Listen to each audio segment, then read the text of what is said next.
Il est bientôt minuit, Yaoundé est toujours dans le noir. Néo fait son travail, depuis des jours il n'y a pas de lumière. Tu veux te plaindre, Paul Biya t'envoie Kondengui. Tu commences à grelotter, le régime te fixe droit dans les yeux. Tu vas lire l'heure, c'est à cause de Biya, Biya Paul, le président le plus nul du monde. Tu sais c'est Biya, Biya Paul, il a mis tout un pays dans le Ouattaroute.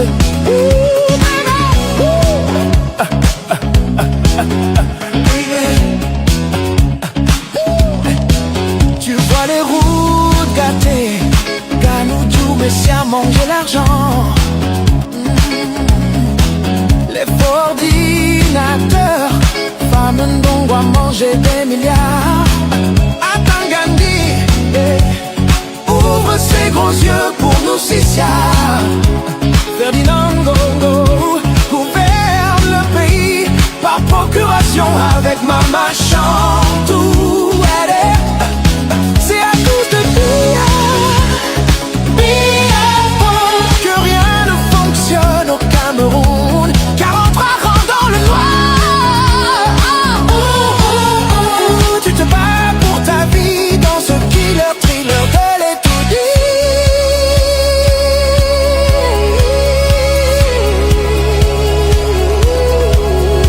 Les créatures de la nuit sortent, les directeurs, les DG et les anciens combattants de 1900 Tadom.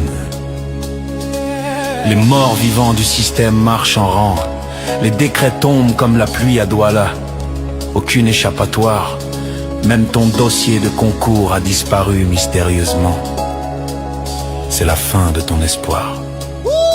Ils arrivent tous ensemble, les démons du rendez-vous manqué, des promesses jamais tenues. Ils te possèdent, sauf si tu changes ce numéro-là. Le 237, vraiment faut changer. Maintenant c'est le moment, viens qu'on se serre contre l'inflation et la vie chère. Toute la nuit je te sauverai de la terreur de ce trottoir défoncé.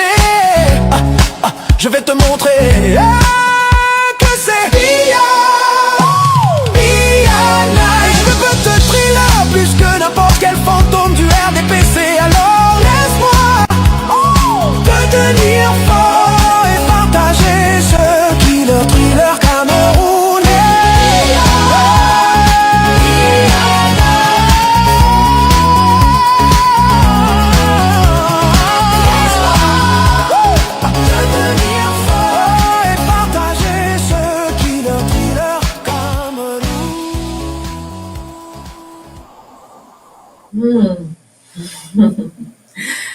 Good evening, ladies and gentlemen, and welcome once again to another episode of a sit down with on Daily TV. Now, you've just watched the video that has been making waves on social media, Cameroon social media space actually, for the past days. For some, it's a comic relief, while for others, it is a masterpiece and an excellent work of art conceived by youths seeking to have their voices heard in any form. We are talking about a nation plagued by a failing economy, corrupt system, and one of the world's youngest populations, ruled by, sadly, the oldest set of people. Some people call them ancestors. The question we're asking tonight is, can Cameroon rebuild trust? Joining us for this crucial discussion to help us answer some of these important questions is our special guest, Bishop Joshua Ghogomu, a highly respected clergyman and political activist, amongst many other things that he does. Ladies and gentlemen, now before we get into the nitty-gritties of our show for tonight, please may you do us the favor of sharing this video to as many groups as possible. Tag your friends, share to different platforms. Please send in your questions, send in your concerns, target the bishop, because he's more than willing to respond to these questions. I know that Unitarian members are around. Of course, their bishop is here. And yes, it's such an honor to have him grace our platform. But before we do that, please let me see those of you who are in the comment section. I know I see more than 16 persons have joined already. Of course, more persons will be joining. But please, like I said, kindly indicate just so that I can project your comments on the screen. And yes, if you have any concerns, like you said, do not hesitate. Ladies and gentlemen, once again, we welcome the highly revered Bishop Joshua Ghogomu to Delhi TV. Welcome, Bishop. Thank you so much, Deli. It's overwhelming to be on your show. In fact, I cannot imagine how delightful it is seeing you on this platform with me. I mean, you are a great celebrity, and I'm honored to be tonight on your show. Thank you so much for having me. And the pleasure is ours, Bishop. I am trying not to call you Daddy because we have a professional setup. But if you I get to call you that, I know that you understand why. And of course, those of you listening will understand why I call him Daddy. He is Bishop Joshua Ghogomu. He is the clergy, um, prophet, bishop of Unitage. Unitage is the United Crusade Team for Jesus, situated at Simbok in Yaoundé, Cameroon. One of the biggest churches that I know in Cameroon.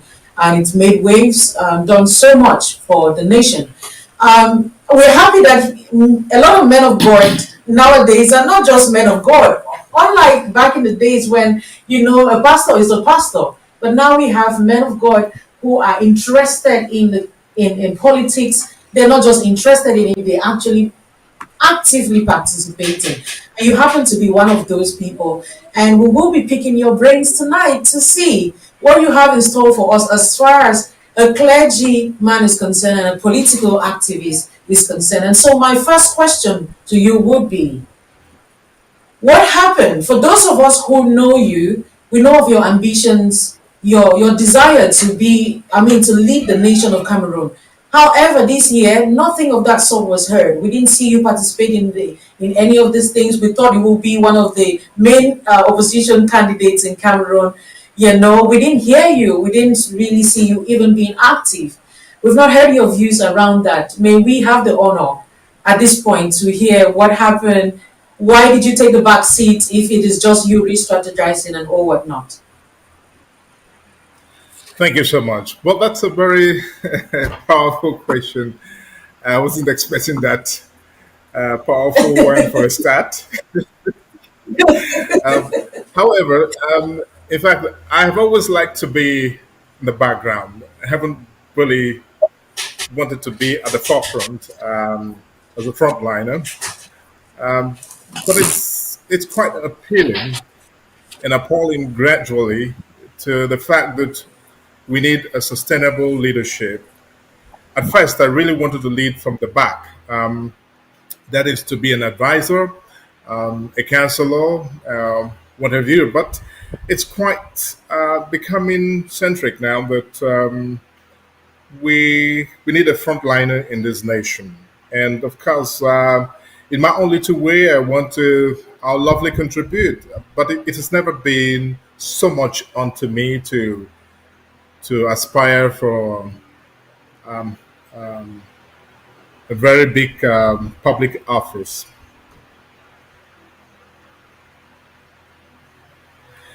So, but when I look at what is happening now, it's so much appealing, and there is that desire and that notion to move forward. Um, we have just witnessed a dramatic election in Cameroon, and I will say it's interesting the way politics has been done from the melange that we actually see in Cameroon. There are lots of things that are coming to my mind. I think that the divisive nature and the intrigues that are coming thereof in our politics will require that there should be a revision in terms of our historical values in as a nation. And of course, not only Cameroon, but I see all over Africa there is a need because once the people don't understand their history very well, it becomes difficult for them to forge ahead and to move forward. And the divisive nature in our country today, looking more of ethnicity, tribalism, nepotism, it's coming from somewhere. I don't think that Yeah. our leaders will joyfully want to enjoy that word, but I think that a good part of Cameroon history is now being taught at school. From 1940s, 40s and the 50s and the 60s and the 70s, a large portion of our history is now being taught at school. And what do you get from there? We're definitely going to have a porous leadership because when history is not taught the way it should be, then of course the people are confused and we got a doubted or a pinch of salt in terms of what becomes of leadership tomorrow. So we need to hear more of what happened in the 1950s with Robin Ugnobert, in the 60s with Felix Roland Mummy, in the 70s with Ernest Wendy. Of course, we need to One. get more of this at school to shape the aspiration and the minds of the leadership of Cameroon. It's so rich, it's so Yeah. immense. And from that, you can begin to understand the kind of leadership that will be brought to bear in terms of orientation in this nation. And of Wow. course, like I say, it's not only Cameroon, but it's becoming a necessity in Black Africa because when you look at Congo, how Congo is suffering today, the leadership of Congo, you understand that they are still yet to sit historians to write and teach in a formal way the history of Congo. Patrice Lumumba is not well taught in Congo as it ought to. If not, we should have a revolution and a real move in terms, a real shift in terms of Congo's leadership. And of course, you can see how divisive and how painful it is. And they keep aspiring and looking for a leadership that would boast the sense of belonging.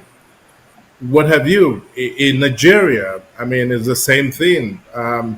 We actually see that a good portion of its history is not well harnessed. And why is it that the Biafra, the Igbo, for example, are not given the opportunity to lead in Nigeria?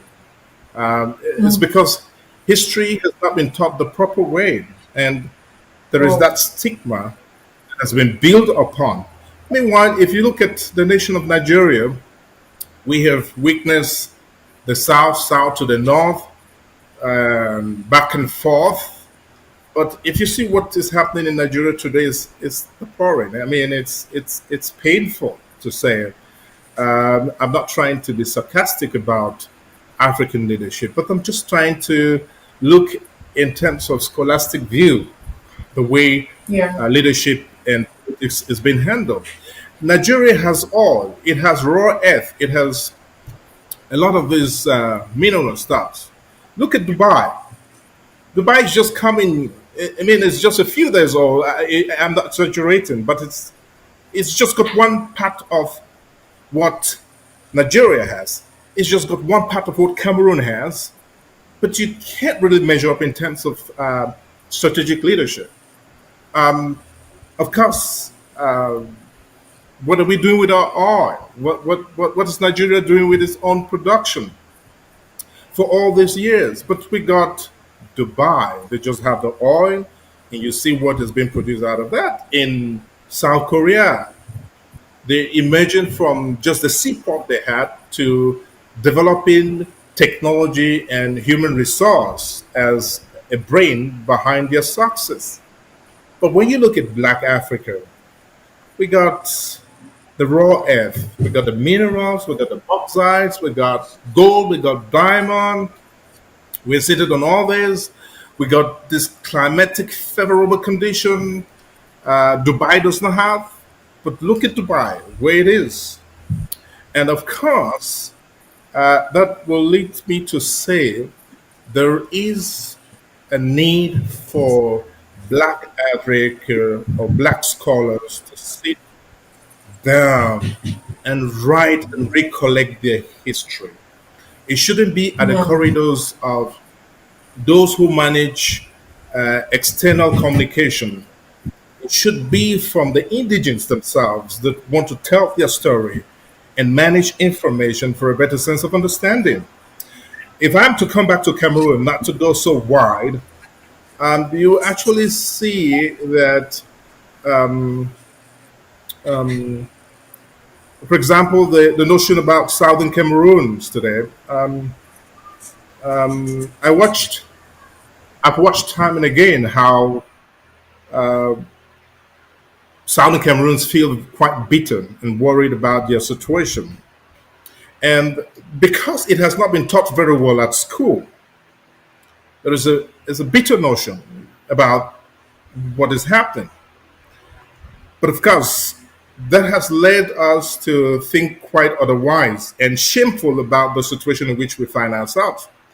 But if history is properly harnessed by the indigenous themselves and well collected, you will understand that there was a time when southern Cameroon, under a trustee monetary territory, was able to do good management.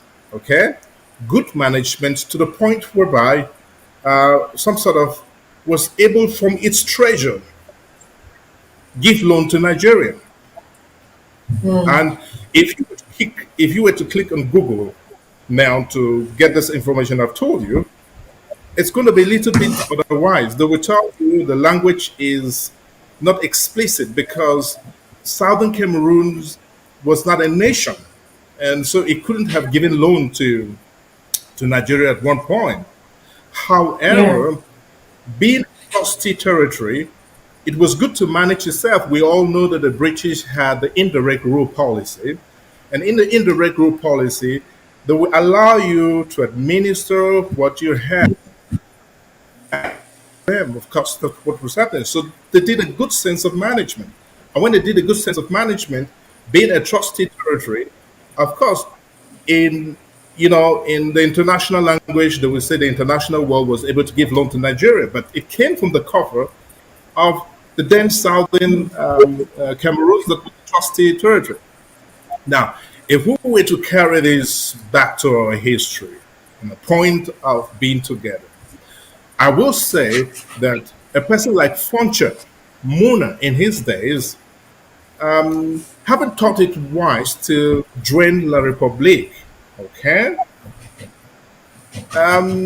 If you understand the language, Southern Cameroons join La République.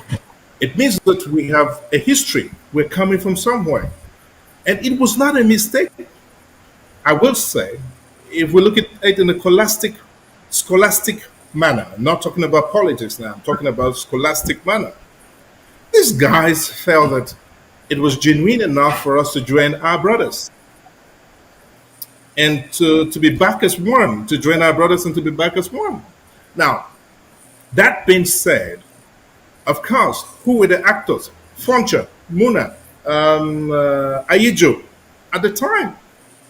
Well, here we came together and now we live for quite some time, and you have the Fumban conference that comes on, and it's from the Fumban conference that we feel disenfranchised. And the way it has been taught in school, it is that we had a bunch of rubbish Anglophones who were drunk, thrown in a party, and of course, after that, they just brought documents and they signed. But the truth there is, if history was being taught in the right way, not in the corridors of chaos, you will understand that there was a marriage. And of course, we were happy to live together as Cameroonians. And by so doing, there was a lot of trust, an implicit trust, with the brothers of the Francophone section, which of course didn't give a sense of suspicion whatsoever. Okay? Now, the day Ayujo was going as head of state, the day he took his pen and signed off, to be candid, Delhi, many people in history, when talking, felt, of course, he would have gone to person at the presidency. What's his name again? This other francophone guy. I forgot. It would come along the way. But for me, a bois. It wouldn't have been a bois. But many historians felt that it would have been a bois. But for me, it wouldn't have been a bois. Neither would it have been probably Bia, who was just shooting into this whole stuff. It would have been probably Poncho. This I say without bias, in the sense that when you look at the way Foncha and Muna acted right from the plebiscite to the Fumbun conference, there was an implicit trust from these guys that would have made Ayejo to say, I am tired. Please, brothers, there's nobody to manage this marriage better than you and me who are the pioneers. So can you take over? And of course, knowing that these guys had a good sense of management, they would have driven the country forward to probably a better history, you know? But then, of course, God have it this way. We're throwing no blames. We're talking about scholastic orientation about things that President Paul Biya was the one chosen, and of course, he's been there. But the issue now is that we are not so much comfortable, to be candid. We're not so much comfortable as we want things to be in our country today. Lots of things have happened. And in these things happening, we want to sympathize a little bit with President Biya in his reign, okay?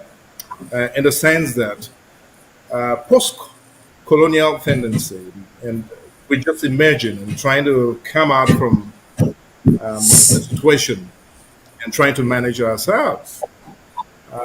Probably we have been expecting so much from him, and but of course his hands were also a little tight because of international policy, international Yes, Bishop.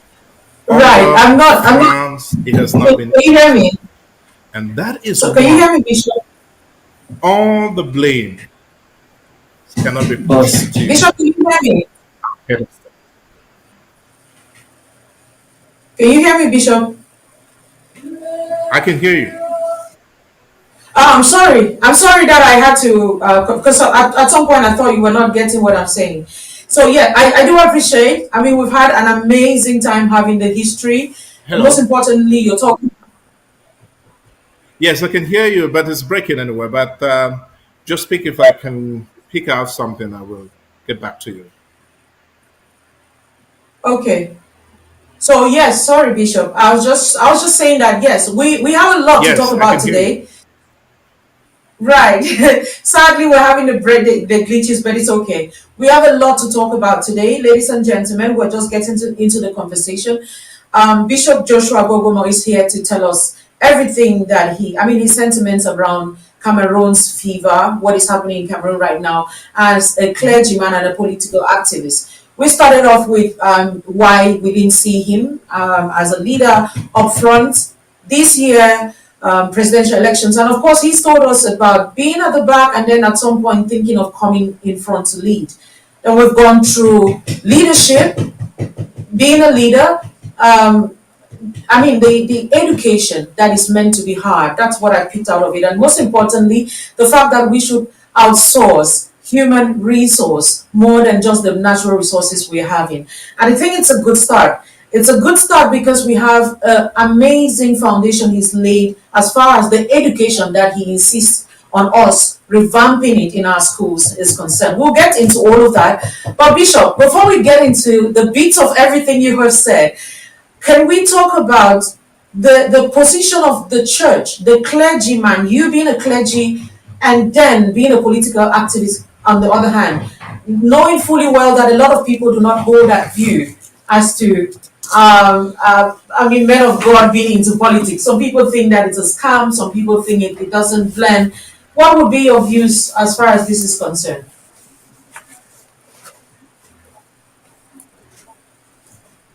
Oh, he's still on the off. Yeah, it's fine. It's coming from the machine. Can you hear me, Bishop? Well, like I was saying, yes, of course, the very first thing is the institution that builds the people, the institutions that build the people.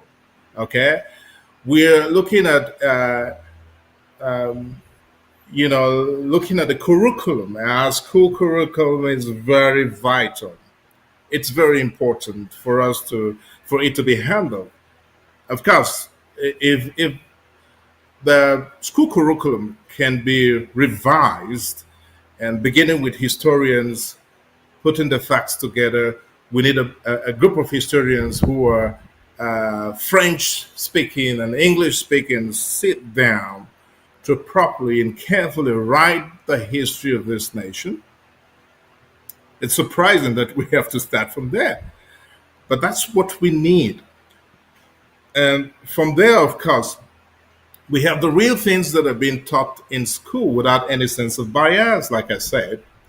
And of course, like uh, I was saying, we wouldn't put so much blames on our present government because she's gone through a lot.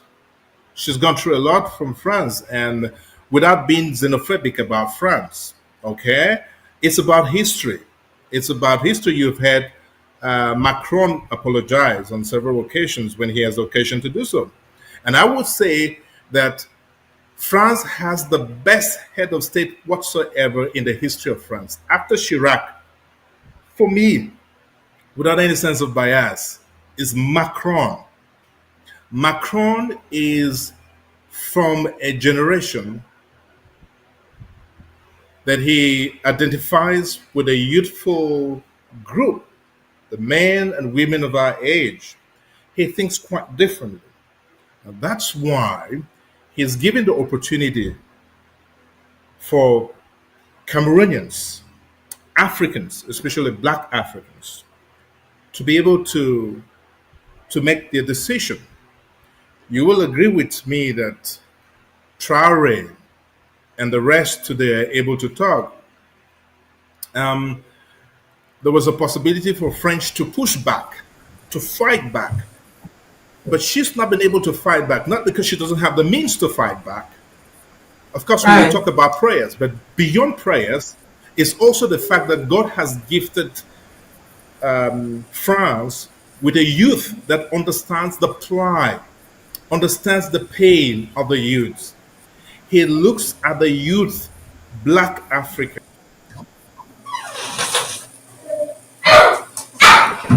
deprived from the sense of real existence. If he were to be in Africa today, he wouldn't have the opportunities that he has today around the world and in his country. So he's given an opportunity. There was a possibility for him to fight back and hit so hard, but he wouldn't because there's that subtle approach because he feels passionate and identifies with the youth and the youth of Africa and is sympathizing and he say, how can I do it? And at the same time, not wanting his background and his system to collapse per se. So, but he's doing it in a kind of gentle way. And that's why today, after the post-election, France is subtle. The USA is subtle about the things that are happening in Cameroon because they understand a head of state who has also gone through a lot. He's not like, excuse, I'm sorry to do the comparison. He's not like Mobutu and many other African heads of states who will hit their hands on the table and fight back. He is a person who will talk in a gentle way in the language of a political science and express himself and say, listen, some of these things today that my people are crying about, I am not completely guilty of it. There is a portion that, external governments do partake in. So how do you allow me into the hands of a situation now that will lead into the jeopardy of my legacy? And that's what they sympathize. Lots of people look at it as though it is bribery, it is left, right, Bia moves up and down and gives the money. But no, that's not the issue. Beyond that is the fact that they see a man who understands the language and understands what has been happening in the course of history, and they sympathize with him, and they're giving him the opportunity to try and arrange things. Um, I think that's where I probably also came from, and the fact that I said, okay, well, let's give peace a chance. Let us see if at this last minute there is something that we go through. Because when I look at things and what God was telling me, it wouldn't be for long. So, can we give peace a chance and we see what probably can come out of this? And then we can forge forward, because he's trying to pick up. You see about who is trying to pick up with history, and he's trying to make amendments. But the other part of it is that his entourage, okay, Right. is seizing this opportunity to amass wealth. They look at it as a game. They don't look at it like somebody who is trying to correct history, in quotes, if I should use the language, or who is trying to manage events and to get the best out of it. To lots of them, about 80%, not all of them, but about 80% or so, for them it's a game to amass wealth and to keep for themselves. But now, um, that's where a little bit I want the church to come in the sense that if you look at these Arab nations, if you look at the Arab nations, the Muslims, the Arab nations, with their culture and their background, they're beginning to do a lot of sense in terms of management than the Christian bodies are doing in leadership today, without any sense of bias. I'm a Christian and I'm a clergy, but without any sense of bias, if you look around the world, they're trying to catch up, they're trying to pick up. Today, you have the Muslims, the Arabs are picking on Europe, the Western world. In London, where you are, Delhi, they're picking up the councils there, but they're not using guns.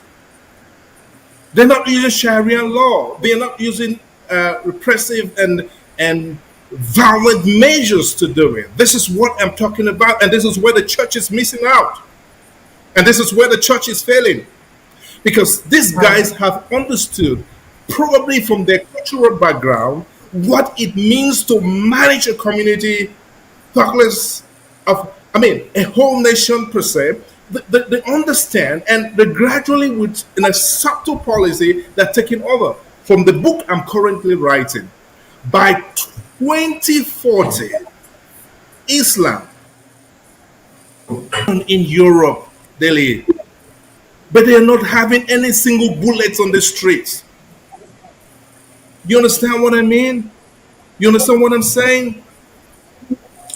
After the Industrial Revolution that was brought by these Christian fathers, and in fact, there was that industrial development in the West that later on had to spread out, which of course the church had to pioneer. If you look at the history without a sense of bias, it is like Christian leaders have forgotten the sense of development, and they're going after the spoils.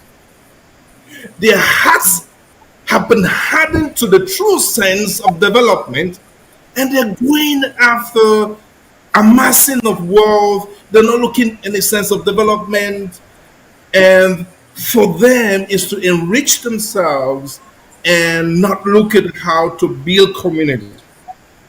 The other day I was talking with some scholars, at the university. So, And the Islamic Bank is part of the curriculum, Delhi. Here in Cameroon, it's part of their curriculum. Can you imagine that? Without any sense of bias. And I was like, okay, let me listen. I shouldn't be religious biased. Let me just listen. And we're talking about the incentives that the Islamic Bank gives. Now, when you look at mm, the existing monetary corporations and banks that do exist, most of them are being controlled by Christians. And of course, they have made things quite difficult for a true sense of development. That the world is gradually turning to Arabs and the Islamic world for solution. And it's fast coming, Delhi. It's fast coming. The whole of Europe, whether you like it or not, by 2040, click on the Google, you will see tomorrow, if you believe in a prophet, that the number one religion of Europe is no more Christianity, it's Islam. And they're doing it really good. And I want to congratulate them for what they're doing. I'm sorry to say that, but the truth there is Christian leaders, is the fault coming from the pastors, the priests, or it is coming from the followers? That's the question. And we need to do a research on that to understand why is it that on earth the church has turned its back on a true sense of development. Multiplications of wars. Everywhere you have leaders, those who go to church, being under a true sense of governance. Well, probably not good governance. They're after the spoils. They don't think anymore of a true sense of development. It's just a matter of right, amassing wars, either true wars, causing conflicts left and right, to make right, sure Bishop. that the resources that are in that specific region are gotten. A while ago, you know, the international world started talking about the chaos that is happening in Nigeria. And of course, this is being attributed to, the extinction or radical move of the Islamic cause, the extremists, if you may want to call them. Beyond that, as a researcher, it is it is no more at the beginning, yes, but today it is no more an issue of the extinction of Christian worshippers. Both Christians and Muslims, the elites of Nigeria, should open up their minds. Where have they compromised? And that is why we also have Muslims who, not only Christians, but Muslims too, who are killed because at a given point, the rhetoric changed. It changed along the way and has been hijacked by a group of elites, whether Christians or Muslims. And they are amassing wealth. They go to regions and places where they are rich enough, and there's chaos that is being caused there for the people to flee and the people to be confused. Why choppers or helicopters come down and everything.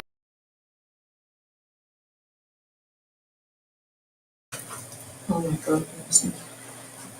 Um, wow, that was quite intense. I'm not sure. I'm not too sure if Bishop is. I guess we're having internet issues on his side. Ladies and gentlemen, we do apologize for that glitch, but I guess he will be back on board.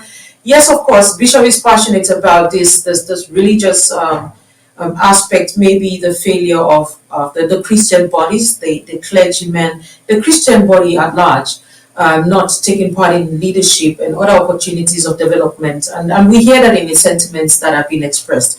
Before we get him on board again, let me just check in the comment section if Here we have how many persons we have in there and what questions they have for Bishop. This is going to be an amazing time tonight. Bishop has these sentiments to express. He has a lot in store for us. But of course, today we would go back to talking politics when he gets back on screen. Let's see if those of you who have joined have dropped your questions. Please drop your questions if there are any. Okay, and you can as well pick up from whatever Bishop is saying. Okay, a follow-up question from that. I see you, Rostavi. Hello, Rostavi, my kind. I see you in the comment section. Of course, your daddy is here, and I know, of course, you're here to support him and cheer him up.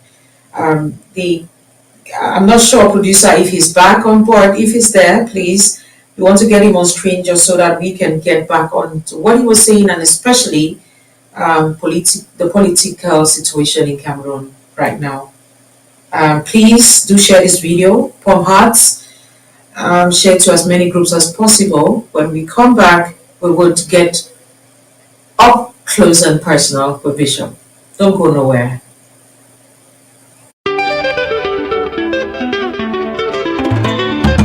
We have a winner of the MoneyFX iPhone 16 giveaway. Hi guys, you remember on my previous video, I said I was a winner of MoneyFX iPhone 16. I just received my iPhone from Amazon. You can see it's still sell. Okay, let me just open and then we see. We see my price.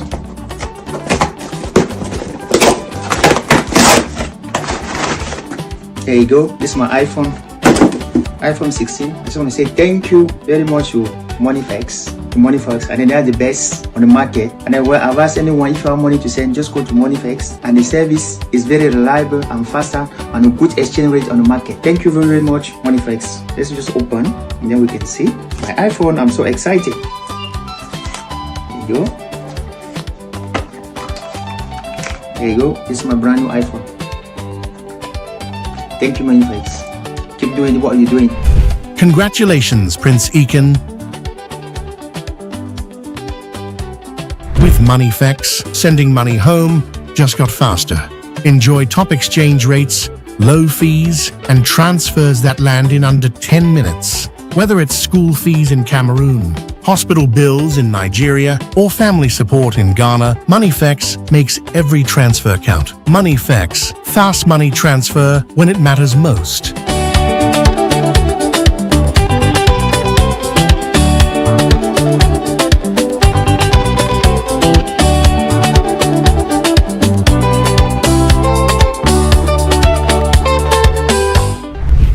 For years, Cameroon's Minister of Territorial Administration, Paul Atanganji, has held a firm grip on the activities of churches across the country. His directives target unregistered congregations and religious groups accused of disturbing public order. From Douala to Bamenda and the entire nation, crackdown operations have led to the closure of churches said to be operating illegally. Some accused of noise pollution, financial exploitation, opposing national security concerns. But the measures have sparked debate. The passion of the church is being described as fire. And when fire is small, it can be snuffed away. The church has gone past the era whereby it could be snuffed away. When fire is big, the wind will fan it to burn more and more. So our passion for the church is stronger than the overzealousness of our minister Tanganji. His threats only help us to burn more and more. His threats act as a flame. So the church has never considered such threats to be a way of extinction. No.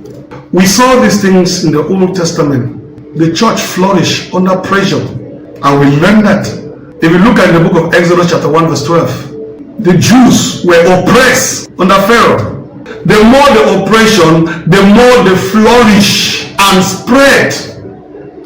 We also enjoyed in the New Testament. You know what happened in the Old Testament is being fulfilled in the New Testament. Saul, who is our brother today, struggled as much as possible to put the church under pressure, to extinct the church. He persecuted the church. But the more the persecution from Acts 8 right to 24, the more the persecution, the more the church waxed great. The persecution came as a fan to flame the fire in the church. Herod also tried, but the church grew mightily. Many Pentecostal and revival churches say they feel unfairly targeted. They insist the administrative process is too long, complex, and often discriminatory, though it has rather strengthened the church. Drawing inspiration from biblical quotations, he says they have stood the test of time. When the children of Israel were about to enter the promised land, they saw the Amalekites. They were like giants who would swallow them up. But Caleb and Joshua saw something beyond the Amalekites and the giants. They saw a God who is bigger than those giants, and the giants in their eyes became bread. In other words, they're saying that by the time we finish coping with Atangaji's threat, we'll be more prepared for greater battles. So Atangaji's threats have just come to prepare the church for greater battles. Also, we know passion for Christ is described as fire. So as the church is passionate for Christ, the church burns like a fire. But when fire is small, it can easily be snuffed up. When it is big, we only have to fan it to burn brighter. So the church's passion for Christ is so big that the threats of Ataranji will only cause the church to burn brighter. And that is why we can see during this period, more prayer cells have been opened, more churches have been planted, more souls are being won, more prayers are holding in many homes. The people find joy and fulfillment in Christ. Therefore, Ataranji's threats have just helped the church. It's like a fertilizer that has been added. The tension has forced churches to tighten internal controls ranging from financial accountability to noise management. Some have introduced strict administrative structures to avoid government sanctions while intensifying prayers. Churches have responded to, or in different ways, to Minister Paul Ataranji's crackdown on authorized churches. Many similar churches have complied, and some have also put in, or fear has engulfed many. All what is happening, God is the one taking control, and probably God wants to shape some things that are happening. Pressure has forced churches to seek the legal authorization. Some negotiate. As regulations intensify, stakeholders say the future of religious expression in Cameroon, especially with Bia's 8-term mandate, may depend on constructive dialogue between the state and the church.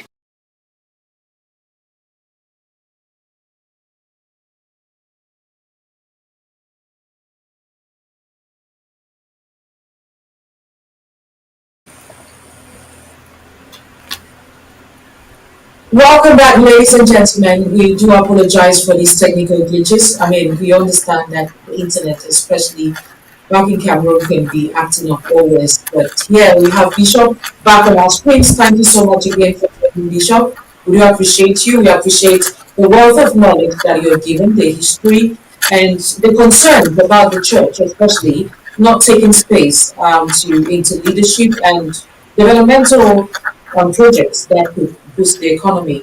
And of course, you try to mirror it with our Muslim brothers or the other world where they are taking space, putting the necessary resources to see that they multiply as much as possible, and of course bring the impact that is needed. I think we've said a lot on that. It's a lot about the church, of course, your clergy, and so you would obviously, pick up on that again, because there's a whole lot we want to talk about. But let's talk about the political atmosphere of Cameroon. Your sentiments, original sentiments about the elections. What happened, what are your thoughts? And especially at this point in time, I'm taking a question from the comment section, still in line with that, from Reverend Jesse Song. He's asking, if you were to advise the president of Cameroon, what would be your top advice? And he goes further to ask, if you were to advise Issa Chiruma at this level, what would be your top advice? So again, Bishop, we want just to have your thoughts about the political situation of Cameroon and an advice or two to both, to the president, the incumbent, and the main opposition leader in Cameroon as it is right now.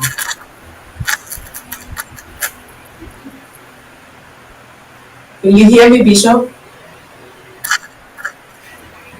Hello? Can you hear me? Yes, I hear you a little. A little. Did you hear the questions I asked? Come again, please. I didn't quite get the question.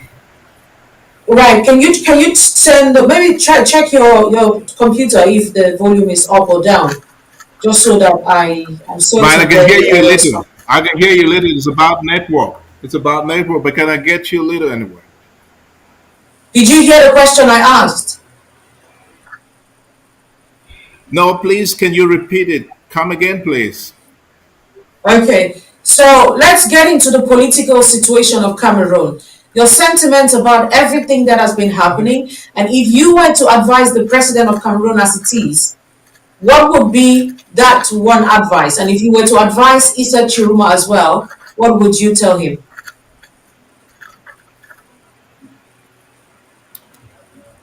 Well, it's a very difficult question. But I think for now,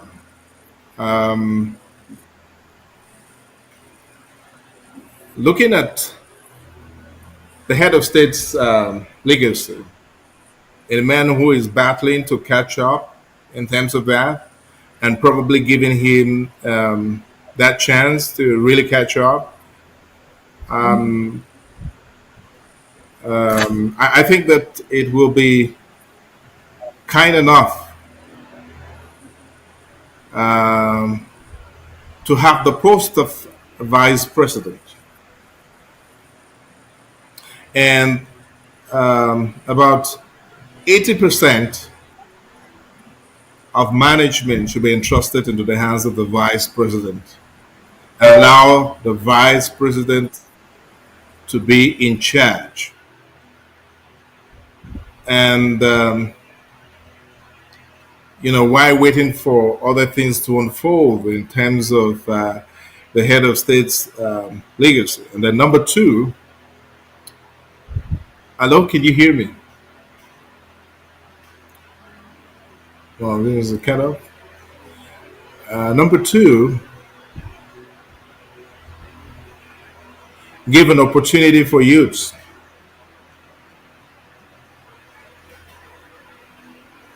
Can you hear me? Hello? It's cut off.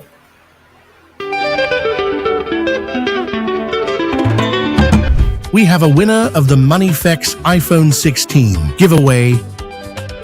Hi guys, you remember on my previous video, I said I was the winner of Moneyfex iPhone 16. I just received my iPhone from Amazon. You can see it's still set. Okay, let me just open and then we see. We see my price.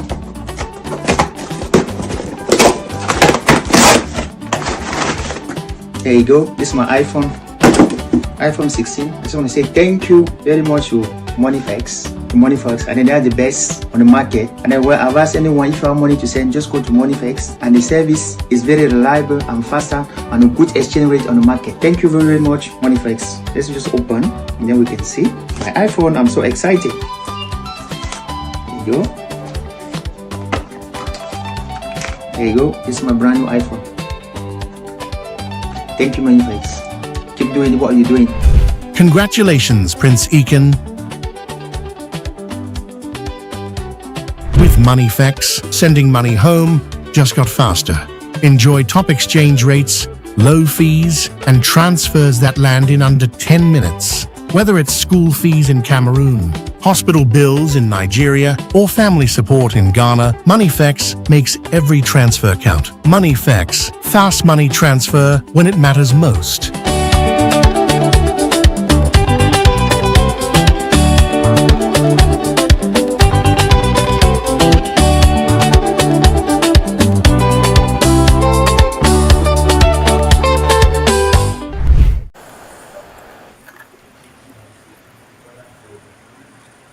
Welcome back, ladies and gentlemen. We continuously apologize for the glitches we've been having.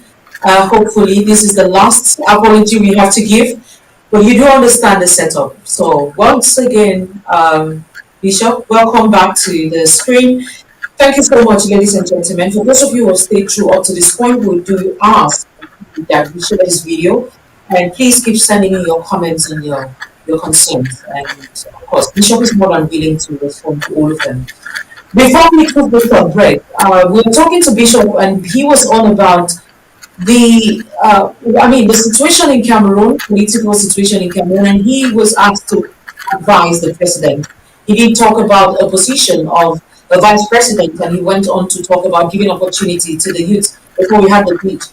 However, Bishop, if you can hear me, can you hear me? Can you hear me? Yes. You did mention talking about a vice president position in Cameroon. What would be the use of a vice president position when we have a prime minister that is more or less of that magnitude? Oh, come again. I didn't quite get you. Sorry. Oh, gee. What? No, so I said you did mention, okay, of the possibility of the president having a vice presidential post in Cameroon. I mean, as that would be your advice to the president. And we're asking, what's the difference between the vice presidential post, which of course we think there are at least 3 different vice presidential posts in Cameroon as it is. Maybe there's a different one you would want to add. However, what is the difference with the position of the prime minister and the vice president as it is right now? Because I like to think that the prime minister is already functioning in that capacity. What would be the extra that the vice president would bring on board that you think would make a major change or difference in Cameroon? Well, for now, I don't think it's going to be the same in terms of power, in terms of power sharing, because when you look at the prime minister, head of government, for me, it's not the same portfolio. It's not the same strength of being administered or being given the position to administer per se. And all the chargé de mission at the presidency and all of that is a little different.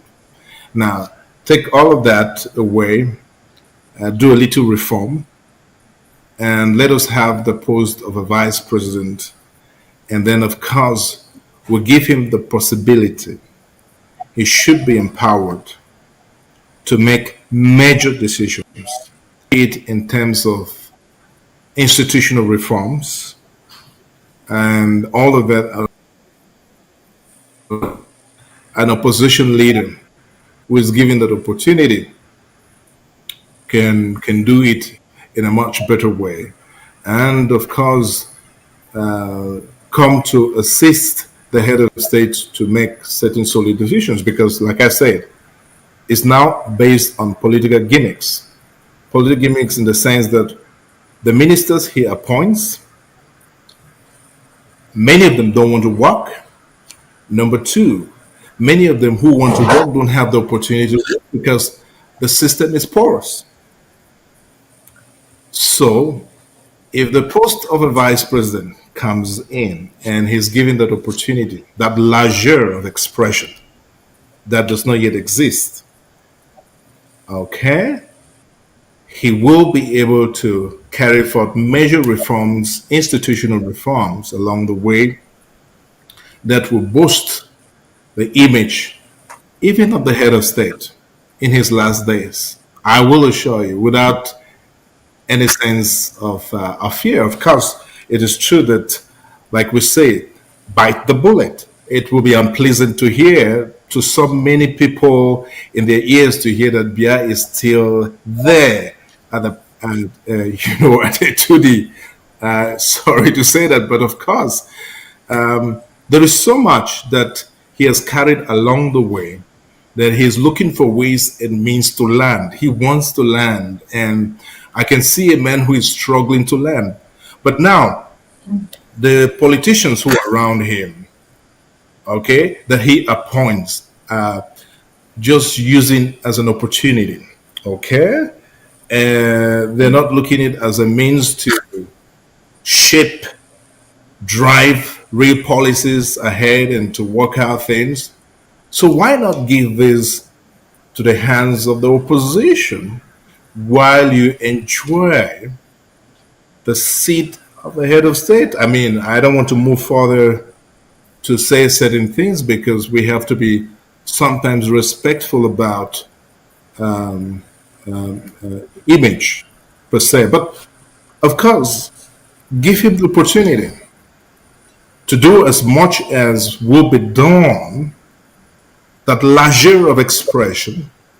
So those reforms, first of all, be done. That's the within the first 3 months. If I were to suggest, that's the suggestion I would give to the head of state. And then, of course, I will plead with the opposition to accept the Okay. position. Because I tell you, uneasy lies the head that carries the crown.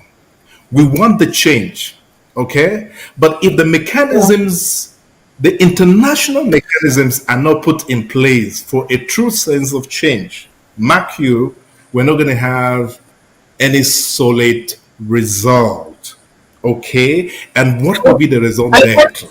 So, don't know. Sorry, I'm why? interjecting. When you talk about international mechanisms that are not put in place, what exactly do you mean by that? Like examples of international mechanisms that No, have well, been put in place to effect change? yeah.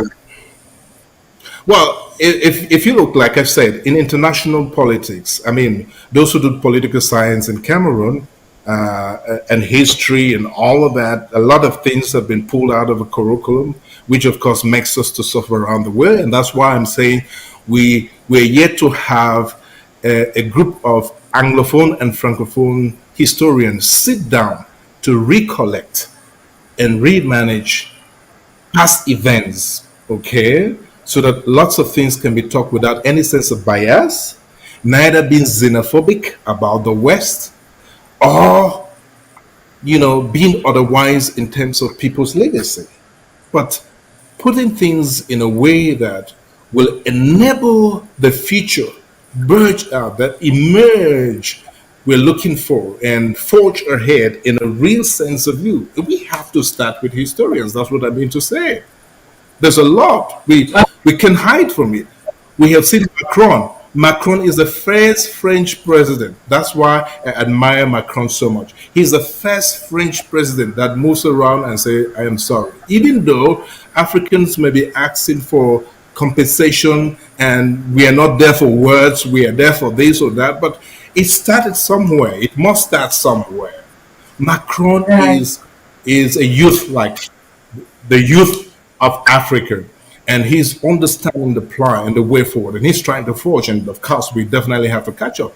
Bia is of that generation that has suffered a lot, partly from what has been in the past, and that's why we sympathize a little with him. However, he should give that largeur, like I said, to the post of a vice president who will bring in a fresh sense of reforms and push things and force things ahead to catch up with a man like Macron who is willing to assist Africa. Talk about Issa Juma Bakari. What would you say to him at this point in time, given everything that has happened and the one or two things he's pushed forward as strategy? Well, he's a dynamic man, honestly. He's a dynamic man, and I have so much respect for him. He's a very dynamic man. He was able to pull the country together within few weeks. Within few weeks. I mean, that was a real marathon on his part. So Right. I will say, you know, if I were to solicit or suggest that he should take in the post of vice president, it would be like he has betrayed the people, in quotes, what I'm talking about. And there'll be that notion that he has collected money, blah, blah, blah. But it's not much about the money. Just like I said a while ago, the West has been silent about the takeover of another mandate about Bia because they understand a lot. Bia is a man of political science, and he has expressed himself in the international world. And they're so respectful about and so pathetic about what he has gone through, part of what he's gone through. So if you were to give the vice president to a man like Chiroma and give him the leisure of expression, that's what I'm pleading with the head of state. Like the father of the nation, he should give him that leisure to express himself, okay? While also enjoying the fact of his last days as head of state, and with that sense of cover and strength, because now what he needs is strength and not weakness.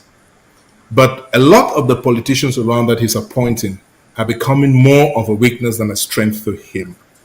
So if we were to balance things, of course, give Chiroma, if at all he's going to accept, give him the post of the vice president, and then give him the leisure of expression.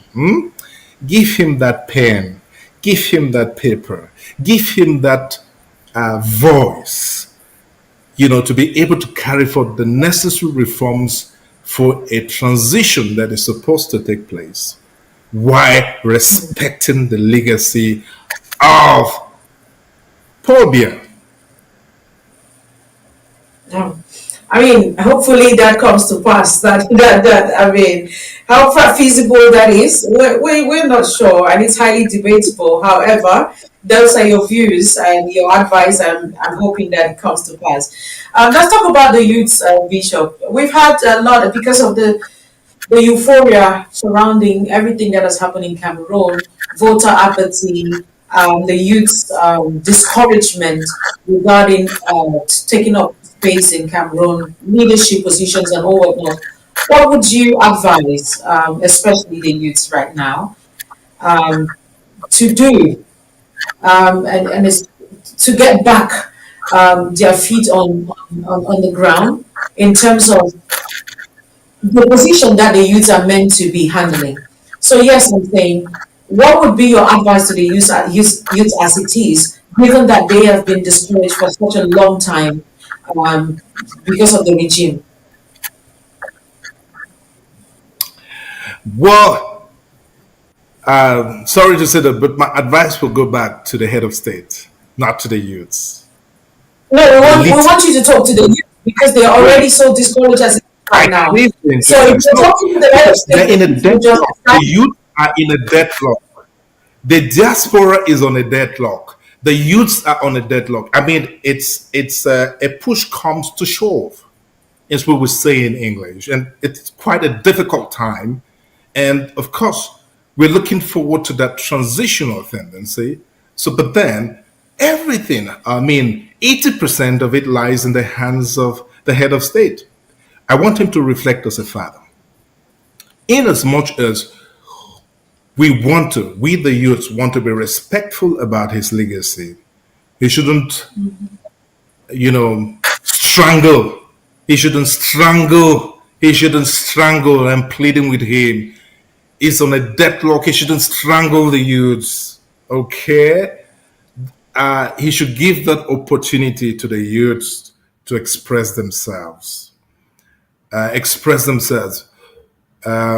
have positions of leadership while the reforms are taking place. Because even if you give them opportunity to act without a true sense of institutional reforms, we will not have a better result. However, youth understand the plight of youth, just like Macron, President Macron. I keep calling President Macron. President Macron is so subtle, he's so gentle in terms of his foreign policy because he's a youth and he understands what the youths of Africans are going through. And of course, we also need in terms of internal policy, we need leaders who will also sojourn and understand. And you can think better than the youth. So give them the opportunity. While you carry forth these reforms, give them this opportunity, the leisure to express themselves. I'm thinking about those who have struggled. A lot of them are in the diaspora, youths who are capable of making a difference, but because of the notion of dual nationality is not respected, there's little or nothing that can be done. The high sense of corruption, little or nothing can be done. The systems are not quite functional as it should be to give the youth the opportunity to express themselves as it ought to. It's So, painful. if I get So, yeah, if I get you clearly, the youths don't have any responsibility to take. It's just about the president. They just need to sit and wait for the opportunities to be given for them to take. I'm concerned about the side of yes, them being if not, they'll keep running out. They'll keep running out. If not, they'll keep running right. out daily. To be candid, Granted, the weakness overweighs the strength for them to act upon. The weakness is more than the strength for opportunities to be harnessed. So we keep running out. And as I keep running out, the issue is that the notion of dual nationality should be respected. And internal institutional reforms should take place to give them the okay. possibility to How express about themselves. yeah? Sorry that I cut you there. It's just in line with what you have said. How about the fact that the youth could? I mean, no government has been known to employ every youth. Maybe we're looking at it from just one angle and limiting the possibility of the youth taking up space, like I said, in other aspects that does not necessarily have to pass through the regime, for instance. Maybe we look at the side of purpose that is not necessarily tilted towards what the regime has to offer. So that was the angle I was looking at. So the purpose, but carrying on purpose, and not necessarily just relying on the government as it is, because we are not sure for how long we are going to wait for. Why we're hoping for change to take place. Yeah, but Can you hear me? it's pounded upon. I mean, yes, I do. It's pounded upon. The system is held hostage, to be candid. I mean, as a researcher, if you were to do a research about the leadership and institutions now in Cameroon, okay, it's held Yeah. hostage. Let us be factual. Held hostage. By so doing, there is little or nothing that has to be done away from the system. Because when you try to do things away from the system, you instead push out, and sooner or later you find yourself in the diaspora. Let's be candid. Let's be true to ourselves.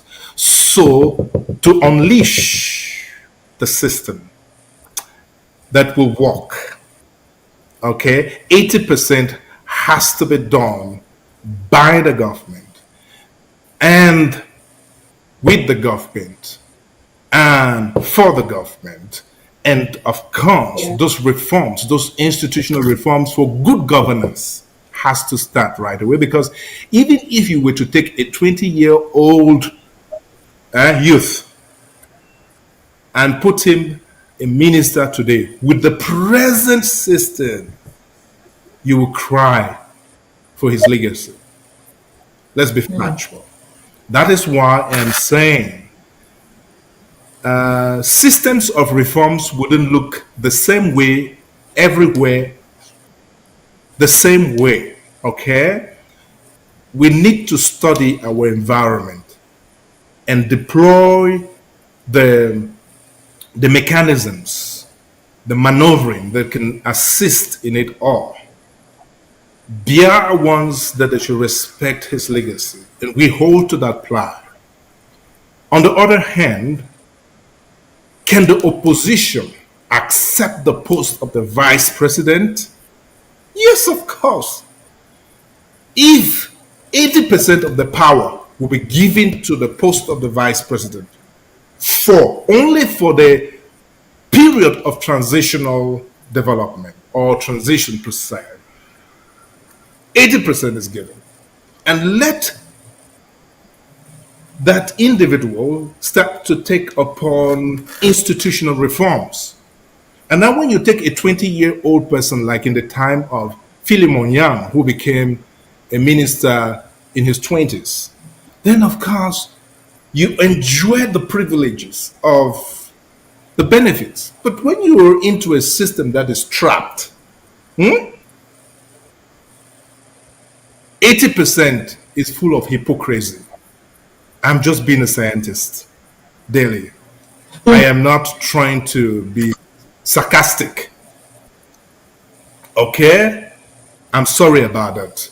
And neither am I trying to play on the images of the dignitaries and the elites who are in charge of leadership now. But what I mean to say is that they themselves can do any better, and they should be very careful because they'll be trapped more into a system that will lead them down the drain. So let us all give an opportunity for a vice president with an autonomous or semi-autonomous capacity, the leisure of expression, who will gradually, within a time frame, carry for those reforms that are supposed to be there. And then now, of course, when you take a youth and give, in a sense, a post of responsibility, so it's not just crying for the fathers to leave, the fathers to leave, the fathers should leave, the fathers should leave. There's so much crying about the fathers to leave is because the notion is that we are trapped into a system. That's why there's so much cry about fathers leave. Oh, we're being run by ancestors. Oh, people who are, all is because we're being trapped. But like I say, we need to personally question our conscience. Our minds and our thoughts, our consciences, we definitely have to work upon. Look at a place like Libya. We had an Arab who was able to run Libya for 20-something or so years, and we could see the benefits and the prosperity that was there. So we need to change our minds and our perception to come back to nation building, because now the deadlock and the trap thereof is about amassing of wealth. It is not about community development. That's not what 80% of this government today and tomorrow is looking for. It's about amassing of wealth. It's about protection of tribe. But if we were to study history the right way, we'll talk about, people like Martin Paul Samba. We'll talk about people like Umyobert. We'll talk about people like Felix Roland. We'll talk about, people like Enes Wandi. Because if you look presently, there is a kind of xenophobic tendency about the Bamilikis, the Graphi. It's coming from those who wanted to teach us about our history. So we need to sit back and let historians write the true history of Cameroon. So why all these reforms and these changes from scholastic view, from institutional reforms to good governance is taking place?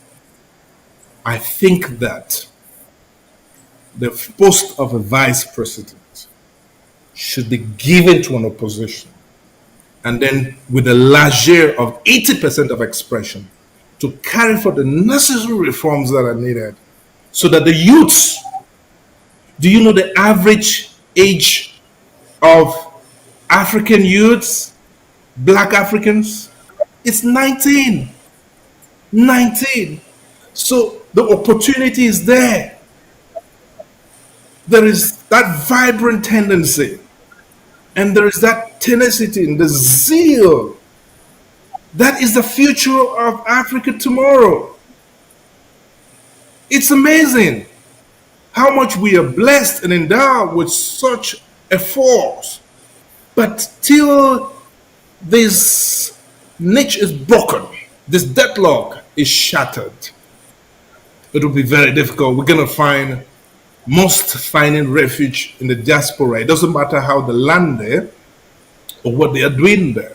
But the truth there is, the notion of racism around the world has gradually metamorphosed from color to background development. The way I travel often, the way the Chinese and some countries are treated at the airport, you can see the difference. Because the Chinese have had to build where they are coming from. And when you build your house very well, you win international respect. But as a black man, I'm talking to our leaders. It doesn't matter how many gendarmes or how many police or how many berets you carry as you march across the international boundaries. You have no respect if you haven't developed your home. That's the truth.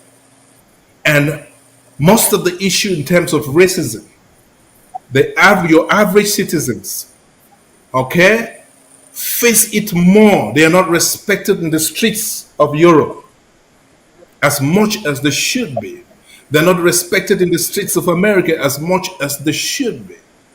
Because where you're coming from is not well harnessed and well developed. So the rhetoric about racism in the course of time has changed. Because there's some whites who still face the notion of racism today because they're yet to develop their country, their community, and the sense of origin. So we are pleading with our leaders. We are pleading with the powers that be. We need reforms. And those reforms should start from an institutional base. And if we want to talk about institutional base, it should come also from the classrooms. Rewrite history and be proud of those history without any sense of xenophobic tendency. Thank you so much, Bishop. I mean, that was such a powerful one there. You talked about these reforms, institutional reforms, coming from the classroom. So we have to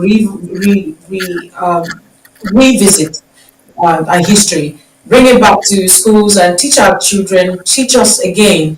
And that to you is the way forward.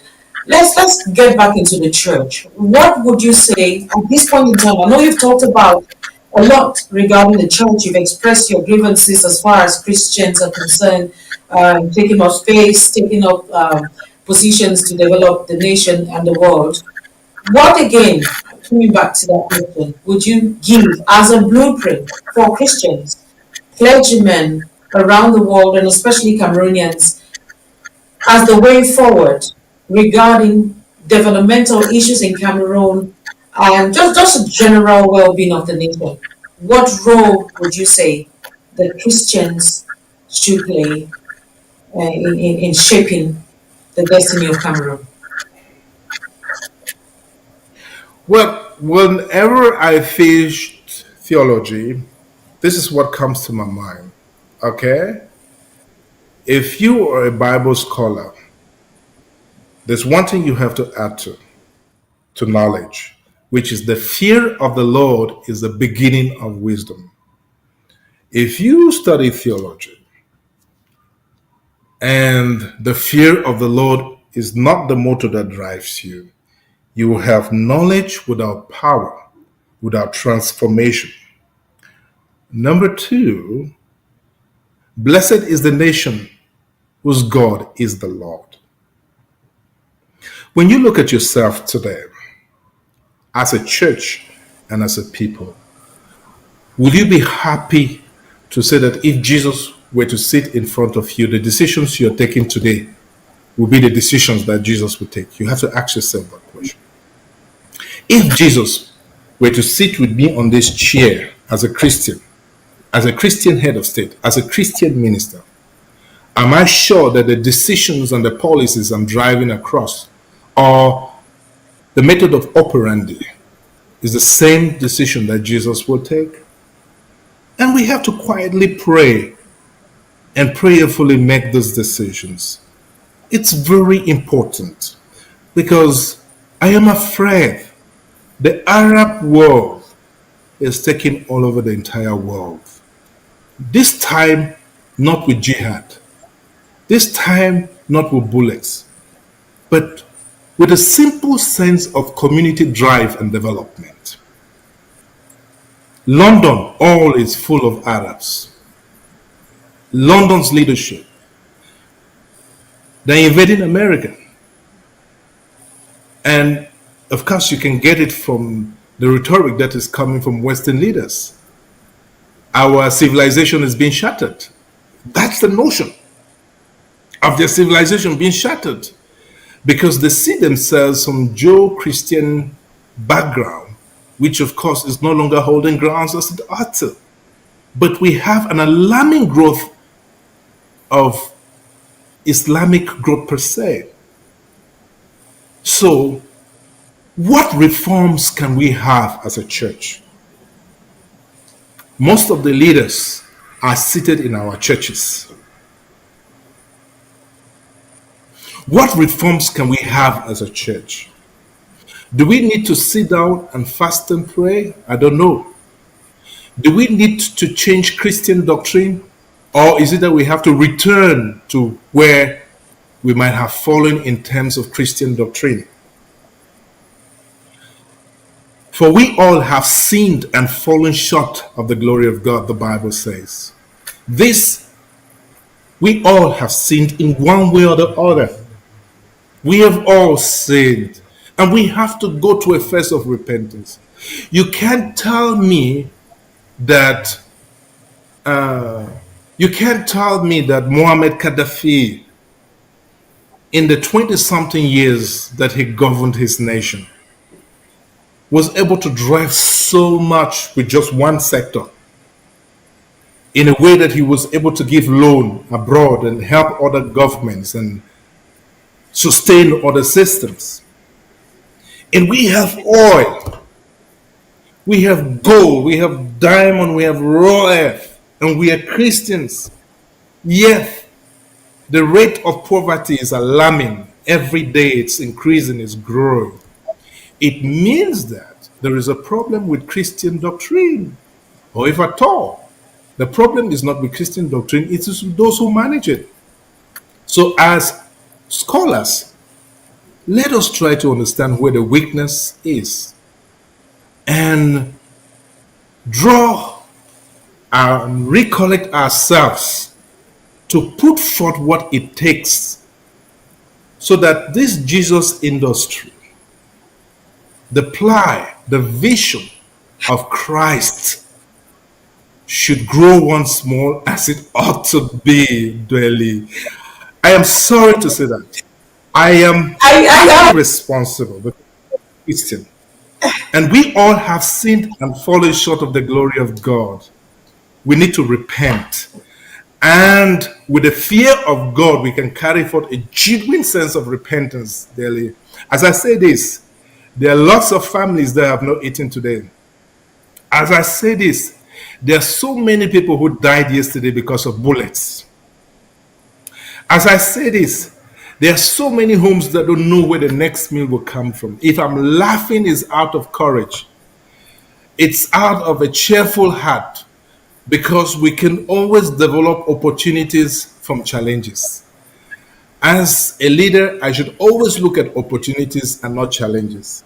So what I am saying is that you as a Christian minister, you as a Christian head of state, whether in Cameroon or out of Cameroon, I am asking this question again. Should the Sheikh of Dubai, with the oil he has, do so much within a short space of time, then you, a Christian, sorry to do that comparison. But the truth there is that we've always been braggadocious and boast about our Jesus and all of that. Is Jesus ashamed of us? If at all he's going to come today, will he be ashamed of us? Well, it is true that the Bible says, Jesus Christ said, do not cast the stone on the adulterous woman. But again, shall we take it for granted? That's the question. Because little by little, in a subtle way, the Arab world daily, they are taking over Bishop. the world. So where is Yes, the Bishop, sleeping? I know that. We hear that. And we've understood, considerably the message you're passing on, trying to mirror both religious setup or, just the Arab world and, what Christians are doing. But again, Bishop, let me ask this as my final question to you. It's alleged that the men of God, I like the way you put it, Jesus industry, the men of God in the Jesus industry, so the leaders of the Jesus industry, they're not unified in Cameroon. So when we're talking about effective change from the direction of the Jesus industry, we will start with our leaders. But when there's no unity, how would those, especially the Christians, their subordinates, their audience, how would they go about exactly all of what you're saying if we can't see the changes from these persons? And what would you propose to specifically these leaders now as a way forward to the possible change that could come out from the Now, church? like I said,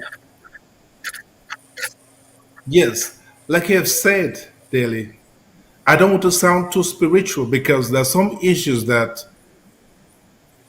prayers cannot handle, but common sense can handle. Now, they're not fast for Jesus to give you a bath or to take a douche. You simply go to take a douche and you fast and pray for issues you don't have any control over. But once you have control over, go and handle. Okay? So the anointing is not for laziness. No. The grace of God is not for laziness. Okay? It is for a real sense of definition, and where your strength ends, where your faith puts a full stop, that is where the grace of God starts. So, in other words, we need to sponsor historians, just like Macron did months back, whereby he took French historians plus Cameroon historians to rewrite the history of France Afrique. He's a very intelligent man, and I want to applaud him for that. We have to sit historians. This is domestic policy now, to rewrite, because the divisive nature and the psychopathic leadership is coming from the fact that our history has been neglected. NS1G, 1971, Robin Ibn 1958, and Felix Roland Mime, they taught us a lot. And the fact is that the Betty man does not yet understand. Paul Samba he doesn't understand what happened yesterday. The Bamileke man today is being criticized or there's that divisive tendency because it stood in a legal mindset and in a pedagogic principle of what happened yesterday. So they are yet I don't know if you did. The different tribes that exist in Cameroon are yet to enter the true definition of Cameroon history. And that is where I will say we Christian leaders, we have a role to play. Of course, it is important. Nobody will write our history better than us. When Jesus Christ got to where you had farmers, he began to use the language. Where there was a seed that fell on thorny path, there was a seed that fell on hard soil, there was a seed that fell on good soil, and it had to do well. When he reached where the fishermen were, he says, I will make you fishers of men. Now it's time for the church to develop a real language to help us out of this deadlock.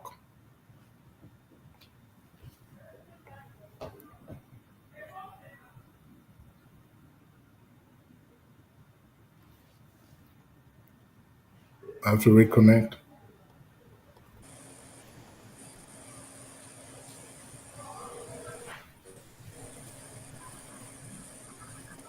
What do I pray? You should refresh. Where? There, where that circle is. Down. Down? Yeah. Yes.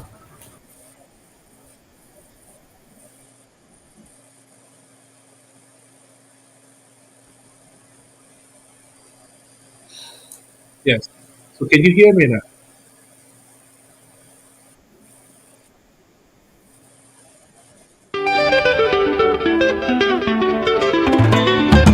We have a winner of the MoneyFX iPhone 16 giveaway.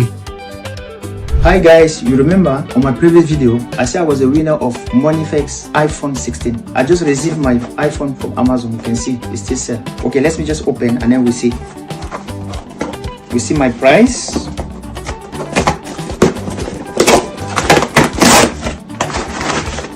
There you go. This is my iPhone 16. I just want to say thank you very much to MoneyFX, and then they are the best on the market. And then I've asked anyone, if you have money to send, just go to MoneyFX, and the service is very reliable and faster and a good exchange rate on the market. Thank you very, very much, MoneyFX. Let's just open and then we can see my iPhone. I'm so excited. There you go.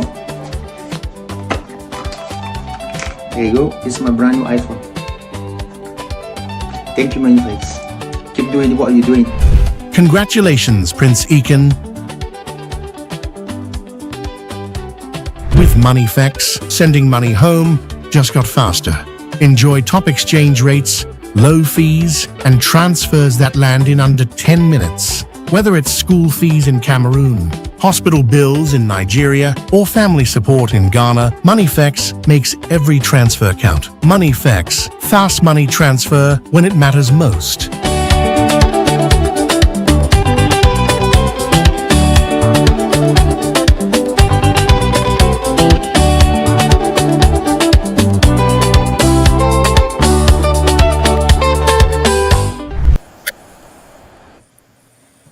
Welcome back, ladies and gentlemen. Welcome back. Welcome back, ladies and gentlemen, and thank you so much for being patient with us up to this moment. Thank you so much, Bishop, for staying with us. I understand that it's been a long session. You were about rounding up with the aspects of the church and the fact that there's a whole lot of division as far as clergymen in Cameroon is concerned. I mean, we realized that the last time we had Bishop Johnson Suleiman, who was in Cameroon, matter of fact, he addressed that. I only say this because, of course, I'm talking to a clergyman, one of the leading religious leaders in Cameroon. And you talked about the fact that the church has to do all of what the church has to do, but I'm thinking the leaders have a role to play. And yeah, you were about answering that before we had a glitch. Please, may we have your final thoughts on that? And yes, we can call it a day. Thank you, Bishop, and welcome back again. Wow, oh wow.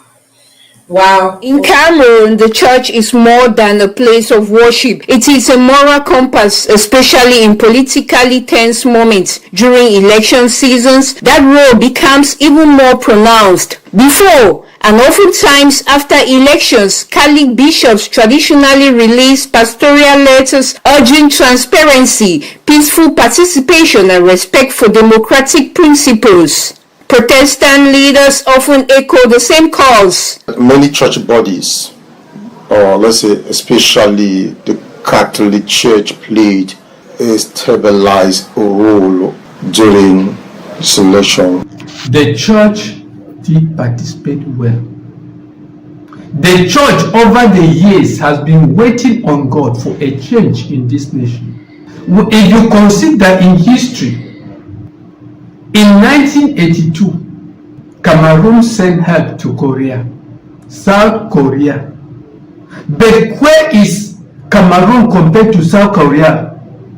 South Korea just hosted the World Cup in 2002, and the structures we saw did not resemble structures of hungry people that Cameroon helped some years back. Ethiopia, we used to describe people and pay people as Echantillon from Ethiopia. But when you look at Ethiopia compared to Cameroon, it's like it's comparing light and darkness.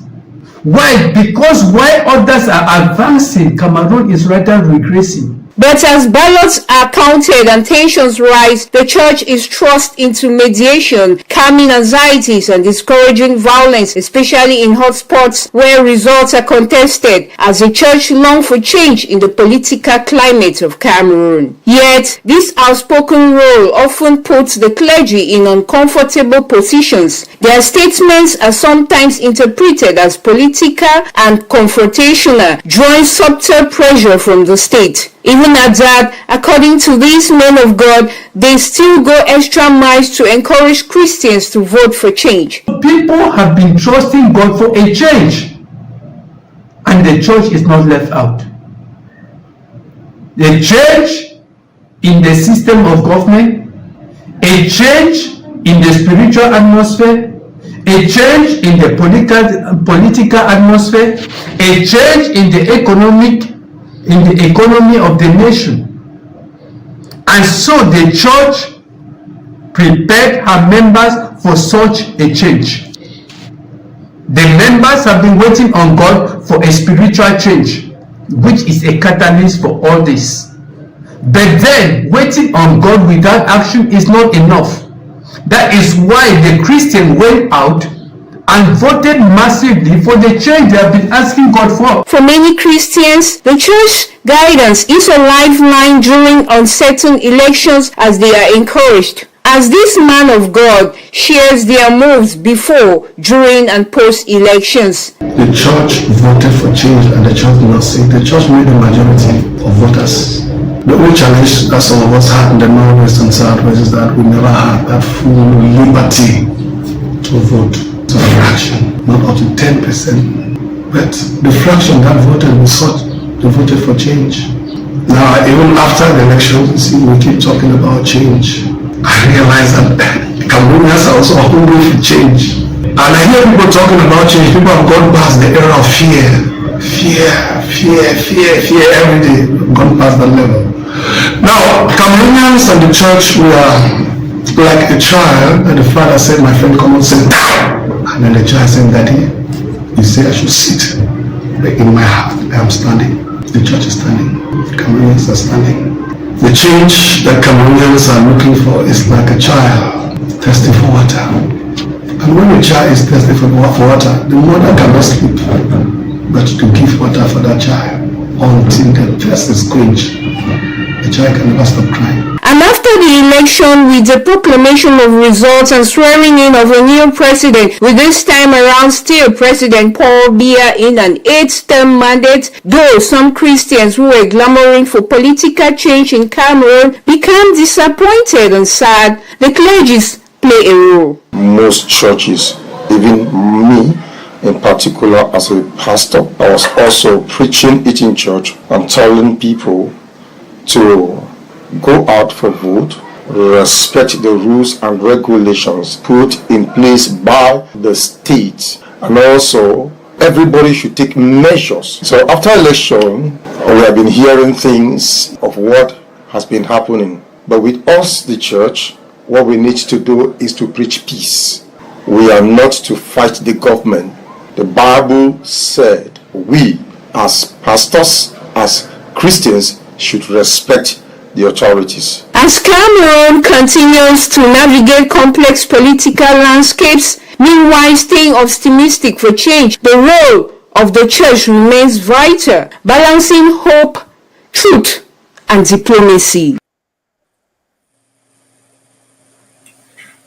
Wow, thank you so much, Colette, for that amazing work you're doing for Delhi TV. We do appreciate you. Ladies and gentlemen, we have unfortunately come to the end of the show. I say unfortunately, obviously, because we've had too many glitches today and the bishop has not come back on screen to give his final words. However, today has all been all about, can Cameroon rebuild trust? Hopefully that we can get Bishop again and to take up on the same topic and, give his thoughts, share his sentiments much more than he has done today. But again, I hope that if the little that he's done would do much more, would do justice to the topic. So perhaps the short answer to this particular question would be, I mean, yes, trust can be rebuilt in Cameroon, but the part is not through political rhetoric alone. Of course, we all know that it is through the crucial role of faith in politics. A faith that must be bold, that must be critical, and that must stand independently as a moral force. The task ahead demands more than just new laws, it demands new hearts in the palaces of power and the pulpit. The 2025 elections have passed, but the work of faith has just begun. Thank you so much, ladies and gentlemen. And from my end, the entire Daily TV team, it's good night. And I'll see you again around. God bless. The Indomitable Lions' failure to qualify for the 2026 World Cup has left Cameroonians with divided emotions. For many, the World Cup has always been a moment of pride, a time when the green, red, yellow shines on the global stage. But this time, reactions are different. My impression about the non-qualification of the Lions, something happened somewhere. I think it's a decision from God. That let it happen like that so that we can solve other problems. Some fans say they are unhappy but not surprised. To them, football today mirrors the nation's deeper issues. Par rapport à notre match contre le Congo que nous avons perdu là, on a été déçus. On a été vraiment déçus parce que quoi, comment est-ce que la maison va être sale, on va croire la maison va être bien. C'est un peu les choses comme ça. Il y a trop de tension au pays. Ça ne va pas. Franchement, il faut que le président essaie de voir vraiment ce qui ne va pas là-bas. Others argue that although the Lions carry Cameroon's pride, a qualification would not have healed the wounds of poor governance, insecurity, and socio-economic hardship. Beyond emotions, experts warn that Cameroon's absence from the global tournament comes with economic consequences. It's just so sad that we couldn't obtain our ticket to make it to the World Cup qualifiers. We look at the aspects of missing out on the subsidies which are always made available by FIFA to qualifying nations, which serves as a great source of income. The football ranking as per the globe, where your position is. Qualifying for the World Cup gets to put you at a good ranking, and that in turn it's also opens you a platform to get more sponsors, more valuable sponsors, which can come in to go along with your team in line of meeting particular goals, and their sponsorship creates lots of interesting openings for young Cameroonians. Another thing I know very well about football from my very young age and all that I've seen through the years is football is one very unifying aspect in the Cameroon reality. Cameroonians, irrespective of their differences, seems to agree all when it comes to football. Like, we all really love to see and watch our national team play, win and we are happy, we lose and we are angry, we quarrel, we give statistics, we share data. Everyone has something to say, but it's really a great moral booster for the Cameroonian people. And us losing that ticket right now, coupled with all the crisis we have going on right now in the country, is really a huge source of demoralization. According to our analysts, the Indomitable Lions' absence from the World Cup will create a negative impact. We missing the qualifiers is just a symptom to what is not working in Cameroon. There's a lot going on in Cameroon right now, lots of conflicts, lots of misunderstanding, the turmoil, there's so much economic distortion, there's so much social distortion, which are all byproducts of the conflicts we have ongoing, the post-election conflict, the Anglophone crisis, which has stayed for 9 years, the Boko Haram crisis, which seems to be intensifying recently for reasons which we really can't tell. And somehow that negative energy from all of these crazy happenings, I want to believe, is what is spilling into other aspects of the nation. And that's what I love to think. But from an expert standpoint, and being an expert on the global stage, who is very much interested in portraying the talent which Cameroonians have and what it is we can do, with us not qualifying, it really plays down on how our talents can be unnoticed, because many will not want to look at. Now, looking at people who also want to sponsor young talents, they might not be very open to, because of the many things which are happening. For real, I just want to say our leaders have a lot of work to do. They need to sit up. There's a lot of work to be done home, and I believe if we can fix our in-house issues, there'll be a lot much happening for us as we try to go outside. A house scattered from within really can't stand tall. As the world prepares for a historic World Cup on North American soil, many Cameroonians are left questioning the state of football and the nation itself. For them, the disqualification is more than a sporting setback. It is a reflection of a country longing for unity, accountability, and renewal.